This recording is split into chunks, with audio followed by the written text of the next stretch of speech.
سورہ بقرہ کی ابتدائی آیات میں اس کتاب کی شان بیان کی جا رہی ہے کہ صحیح معنوں میں اس کتاب سے فائدہ کون اٹھا سکتا ہے۔ اگر روئے زمین پر ہم دیکھیں تو جن لوگوں کو اللہ عز و جل نے اس کتاب کے فائدے سے بہت زیادہ مالا مال کیا، ان کے اندر اللہ عز و جل نے ایک ایسی صفت رکھ دی جس کی بنیاد پر یہ کتاب ان کے لیے ہدایت کی بھی کتاب اور ان کے لیے بہت زیادہ فائدہ پہنچانے والی کتاب ثابت ہوئی۔ اسی کو قرآن مقدس میں اللہ نے فرمایا ھدی للمتقین، یہ متقیوں کے لیے ہدایت کی کتاب ہے۔ اب متقی ہے کون؟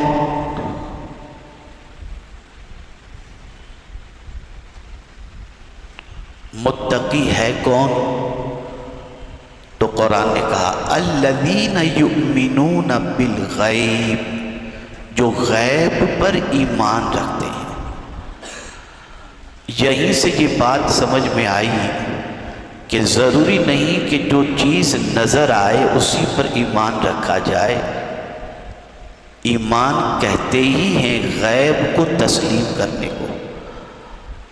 ہم نے خدا کو نہیں دیکھا لیکن ہم اسے مانتے ہیں، ہم نے جنت نہیں دیکھی لیکن اسے مانتے ہیں، دوزخ نہیں دیکھی لیکن اسے مانتے ہیں۔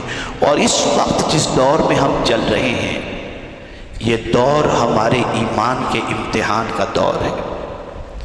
ماڈرن ٹیکنالوجی کا دور، سوشل میڈیا کا دور، آرٹیفیشل انٹیلیجنس کا دور، طرح طرح کے شکوک و شبہات اللہ سے متعلق، جنت سے متعلق، دوزخ سے متعلق یہ پیدا کیے جا رہے ہیں۔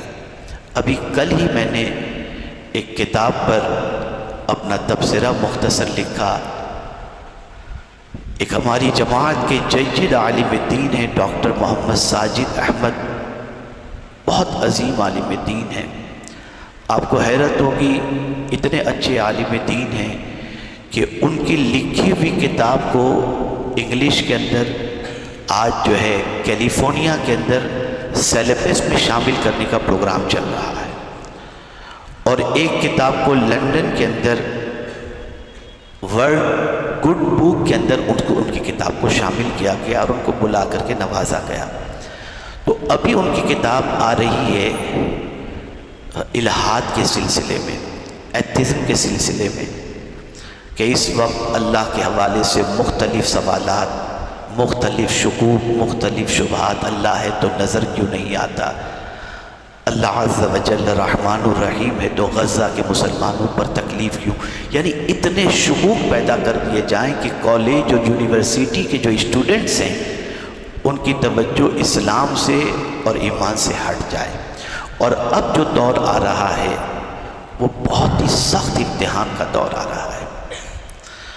تو ایمان کہتے ہیں یعنی متقی کے لیے ہدایت کی کتاب، اور متقی کون ہے؟ جو غیب پر ایمان رکھتے ہیں اور نماز بھی قائم کرتے ہیں، اور اللہ نے جو ان کو دیا اسے اللہ کی راہ میں خرچ بھی کرتے ہیں۔ تو ان کے لیے یہ کتاب ایسی ہے کہ کوئی بھی پرابلم ان کو ہو یہ کتاب ان کو راستہ دکھا دیتی ہے، اور اس راستے کے ذریعے وہ کامیابی کی طرف بڑھتے چلے جاتے ہیں۔ اسی کے ساتھ تھوڑے سے آگے اگر ہم بڑھتے ہیں تو ان لوگوں کی بھی حیثیت بتا دی گئی جو اللہ کو بھی مانتے ہیں، آخرت کو بھی مانتے ہیں، لیکن قرآن انہیں مومن نہیں کہتا۔ وَمِنَ النَّاسِ مَن يَقُولُ آمَنَّا بِاللَّهِ وَبِالْيَوْمِ الْآخِرِ وَمَا هُمْ بِمُؤْمِنِينَ، بعض لوگوں میں سے ایسے ہیں جو کہتے ہیں کہ ہم اللہ پر ایمان لائے اور یوم آخرت پر ایمان لائے، لیکن قرآن کہتا ہے وہ مومن نہیں ہیں۔ کیوں؟ فی قلوبہم مرض، ان کے دل میں بیماری ہے، روگ ہے، زبان کچھ کہتی ہے دل کچھ کہتا ہے، یہ منافق لوگ۔ اسی طریقے سے جب ان سے کہا گیا وَإِذَا قِيلَ لَهُمْ آمِنُوا كَمَا آمَنَ النَّاسِ، جب کہا گیا کہ ان لوگوں کی طرح ایمان لاؤ، ایمان لاؤ ان لوگوں کی طرح جو ایمان لائے، لوگوں میں سے جو ایمان لائے، یعنی صحابہ کی طرح ایمان لاؤ۔ تو منافقین معاذ اللہ ان صحابہ کے بارے میں یہ کہنے لگے کہ ان بے وقوفوں کی طرح ہم ایمان لائے، معاذ اللہ۔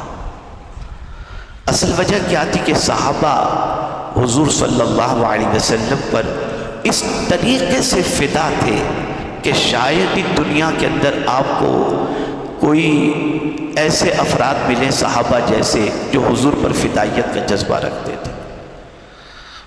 ان کی زندگی بڑی عجیب تھی۔ آقا کریم صلی اللہ علیہ وسلم وضو کرتے تو آپ کے وضو کے قطرے کو زمین پر وہ گرنے نہیں دیتے تھے، اپنے ہاتھوں میں لے لیتے تھے، اتنی محبت۔ تو اس محبت کرنے والوں کو معاذ اللہ وہ بے وقوف کہتے تھے، اور قرآن کہتا ہے ان کی طرح ایمان لاؤ، ان کی طرح ایمان لاؤ کہ میرے محبوب پر مر مٹنے کو یہ تیار، میرے محبوب سے منسوب ہر چیز سے محبت کرنے کو تیار۔ صحابہ کی محبت کی کیفیت اگر آپ دیکھیں تو آپ کی عقل دنگ رہ جائے گی، ایک عجیب کیفیت تھی۔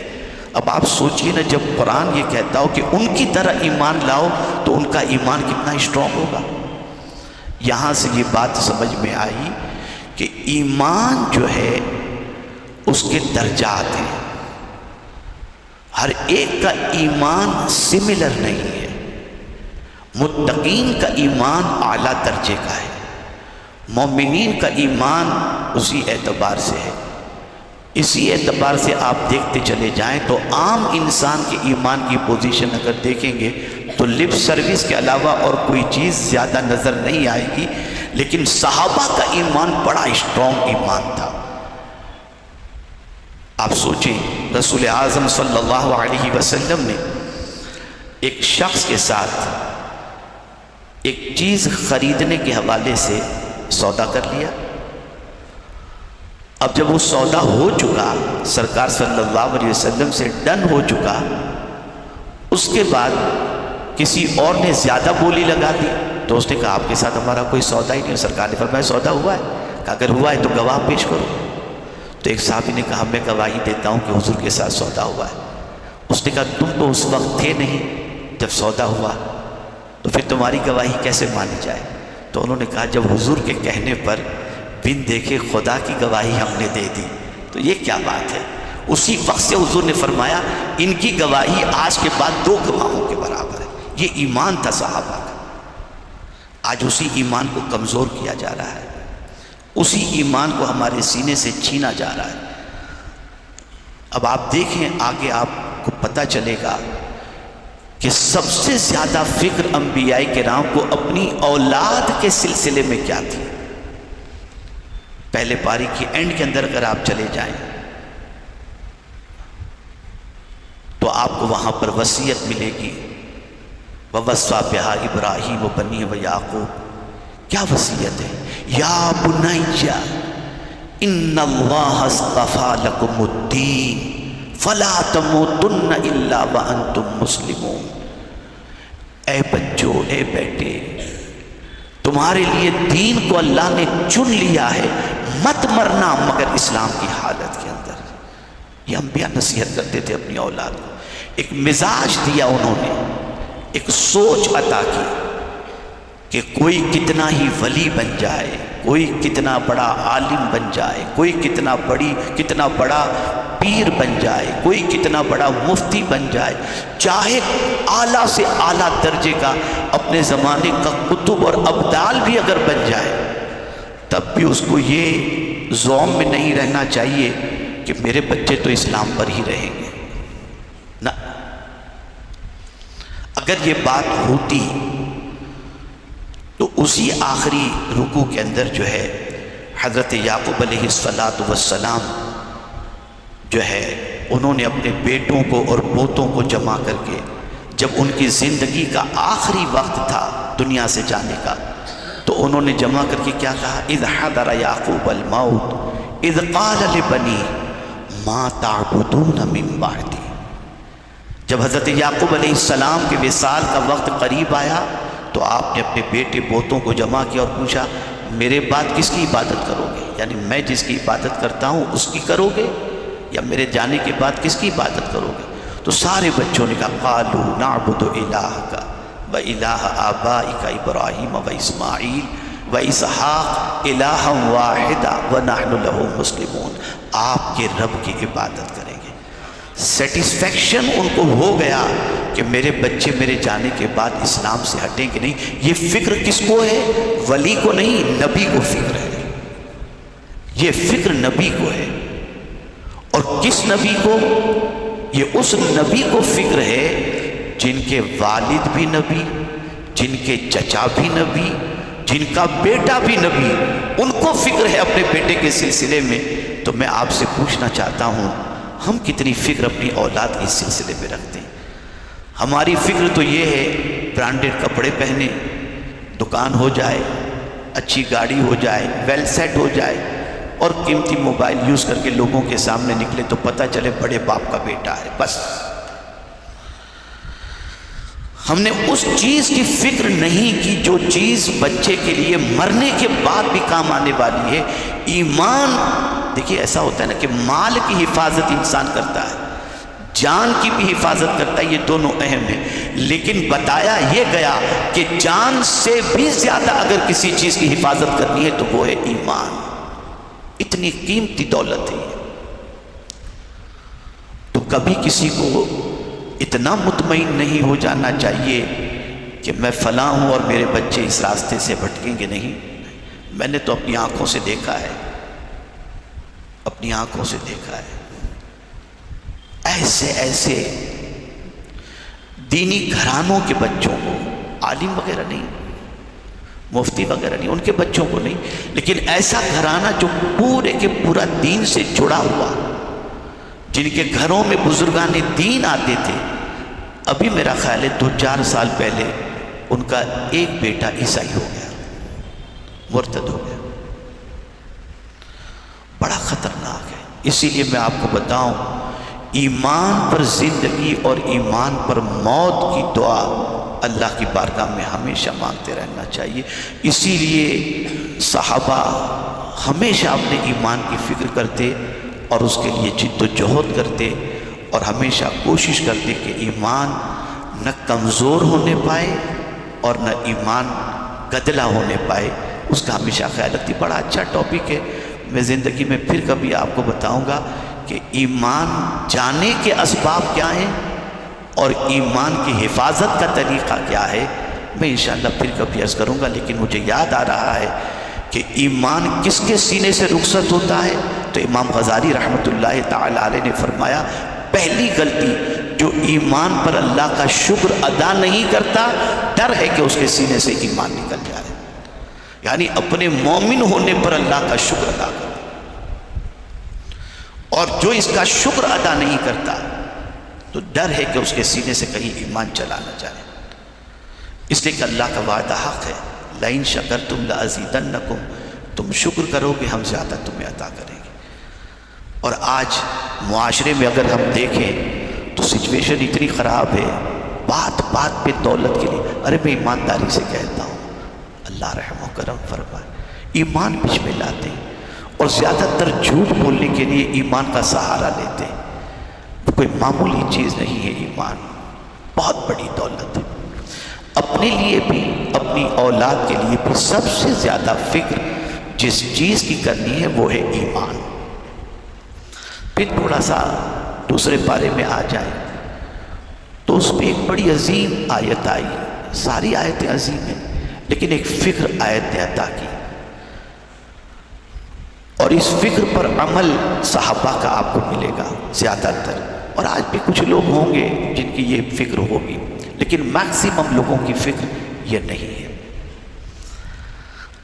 قرآن کہتا ہے وَلِكُلِّ وِجْهَةٌ هُوَ مُوَلِّيهَا فَاسْتَبِقُوا الْخَيْرَاتِ، اہل قبلہ سے قبلے کے معاملے میں جھگڑا نہ کرو، بھلائی کے معاملے میں لوگوں سے آگے نکل جاؤ، نیکی میں آگے نکل جاؤ۔ اور یہ کمپٹیشن کا دور ہے، اور صحابہ کی پوری زندگی اٹھا کر آپ دیکھیں، صحابہ ہمیشہ اس چیز کی کوشش کرتے کہ ہم دوسرے صحابی کے مقابلے میں نیکی سے آگے نکل جائیں۔ آپ کو جانتے، بڑا مشہور واقعہ ہے، سیدنا فاروق اعظم رضی اللہ تعالیٰ عنہ اپنے گھر کا جو سامان لے کر بارگاہ مصطفیٰ صلی اللہ علیہ وسلم میں حاضر ہوئے تو آدھا سامان لے کر کے آئے، اور ان کے ذہن میں یہ چیز تھی کہ ابو بکر کے پاس جتنا مال ہے اس کے مقابلے میں میرے پاس تو بہت زیادہ ہے، آج میں اگر آدھا مال بھی حضور کی خدمت میں پیش کروں گا تو ابو بکر سے آگے نکل جاؤں گا، بھلے ابو بکر سارا سامان لے کر کے آئے، لیکن قربان جائیے اس کمپٹیشن میں بھی صدیق اکبر آگے نکل گیا۔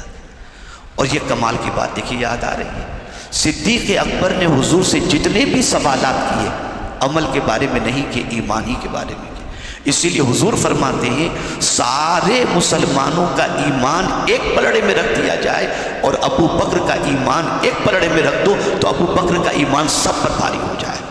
یہ صدیق اکبر کی شان، یہ شان۔ تو نیکی میں آگے نکلو، بھلائی میں آگے نکلو، یہ وہ دولت ہے جو ہر جگہ چلتی ہے۔ جملہ یاد رکھیے گا، نیکی وہ دولت ہے جو ہر جگہ چلتی ہے۔ یہاں اگر آپ کے پاس اربوں روپے ہیں قبر میں نہیں چلیں گے، وہ کرنسی بالکل ویلیو ختم، کوئی چیز نہیں۔ آخرت میں یہ کرنسی، لیکن نیکی ایسی کرنسی ہے جو زمین کے اوپر عزت دیتی ہے، زمین کے اندر تکلیف سے بچاتی ہے اور آخرت میں جنت میں لے کر کے جاتی ہے۔ اس لیے قرآن نے مزاج دیا اس پہ اور حضور صلی اللہ علیہ وسلم نے فرمایا بادروا بالاعمال الصالحہ، نیکی کرنے میں جلدی کرو، جلدی کرو، اس لیے کہ شیطان بڑا مردود ہے۔ آپ کے دل میں نیکی کا جذبہ پیدا ہوا تو ابھی جذبہ ہو گیا، جیسے ابھی میں تقریر کر رہا ہوں آپ کے دل میں کچھ جذبہ پیدا ہوگا، باہر نکلیں گے کوئی ملا فنش۔ تو سرکار صلی اللہ علیہ وسلم ماہر نفسیات تھے، عظیم سائیکولوجسٹ تھے، وہ جانتے تھے کہ مزاج کیسے کیسے بدلتا ہے، اس لیے حضور نے فرمایا نیکی کرنے میں جلدی کرو، من بنا نیکی کرنے کا کر ڈالو، کر ڈالو، اس میں پھر تردد نہیں ہونا چاہیے، ایک دم جلدی فاسٹ۔ بلکہ ایک حدیث میں تو سرکار صلی اللہ علیہ وسلم نے فرمایا بادروا بالاعمال سبعہ، 7 چیزوں سے پہلے نیکی میں جلدی کرو، اور پھر میں کبھی انشاءاللہ وہ 7 باتوں کا ذکر کروں گا۔ عرض کرنے کا منشا یہ ہے کہ قرآن مقدس ہماری رہنمائی کے لیے ایک عظیم کتاب ہے، ہم اس لیے اس کتاب سے اس طریقے کا فائدہ نہیں اٹھا پاتے جس طریقے کا فائدہ اللہ کے مقبول بندے اٹھا پاتے تھے۔ وجہ سب سے بڑی یہ ہے کہ اس کے فائدے اٹھانے کے لیے جو ہمارے اندر کوالٹی ہونی چاہیے وہ کوالٹی ہمارے اندر نہیں ہے۔ ہم جیسے ہی تقوی اختیار کر لیں گے، جیسے ہی متقی بن جائیں گے، جیسے ہی ظاہر و باطن میں اللہ سے ڈرنے والے بن جائیں گے، تو میرا جملہ یاد رکھیے گا، یہ نہیں کہ زمین کے نیچے کی چیز آپ کو دکھائی دے گی، عرش معلیٰ کی چیز بھی دکھائی دے گی۔ اور انہی کے لیے حضور نے فرمایا اتقوا بفراست المؤمن فإنه ينظر بنور اللہ تعالی۔ تو اے رسول اعظم صلی اللہ تعالی علیہ وسلم کے دیوانوں، آج کے درس کے اندر سب سے اہم جو چیز سمجھنے کی ہے وہ یہ ہے کہ ہم 2 چیزوں پر فوکس کریں، اپنے ایمان کی حفاظت، اپنے گھر والوں کے ایمان کی حفاظت، اس کی ہمیشہ فکر کریں، اور اس کے لیے طریقہ ہے کہ مومن ہونے پر افسوس نہ کریں، مومن ہونے پر اللہ کا شکر ادا کریں، ایک چیز۔ دوسری چیز، آگے نکلنا ہے تو نیکی میں آگے نکل جاؤ، نیکی میں نے ایک حدیث شریف میں نے پڑھی تو عجیب کیفیت ہوئی۔ آقا کریم صلی اللہ علیہ وسلم نے ارشاد فرمایا دائیں ہاتھ سے صدقہ کرو، بائیں ہاتھ کو پتہ بھی نہ چلے۔ اب اس کی تشریح میں فرمایا گیا اگر کسی نے اس طریقے سے صدقہ کیا کہ دائیں ہاتھ سے دیا اور بائیں کو پتہ نہ چلا، بڑے سے بڑا طوفان بھی اگر اس کے اوپر آنے والا ہوگا تو اس صدقے کی برکت سے وہ ٹک جائے گا۔ یہ اتنا طاقتور صدقہ ہے جس میں آپ جانو اور رب جانے، اس کے علاوہ کوئی نہیں۔ اللہ تعالیٰ ہم سب کے لیے ماہ رمضان کے روزے آسان بھی فرمائے، عبادتیں بھی آسان فرمائے، عبادت کی توفیق بھی عطا فرمائے، ذوق بندگی بھی عطا فرمائے، اوقات کی قدر کی بھی توفیق عطا فرمائے، اور رسول رحمت صلی اللہ علیہ وسلم کے صدقہ و طفیل، یہ رحمت والا عشرہ جس میں ہم داخل ہو چکے ہیں، اللہ تعالیٰ سارے مسلمانوں پر اپنی رحمتوں کو نازل فرمائے۔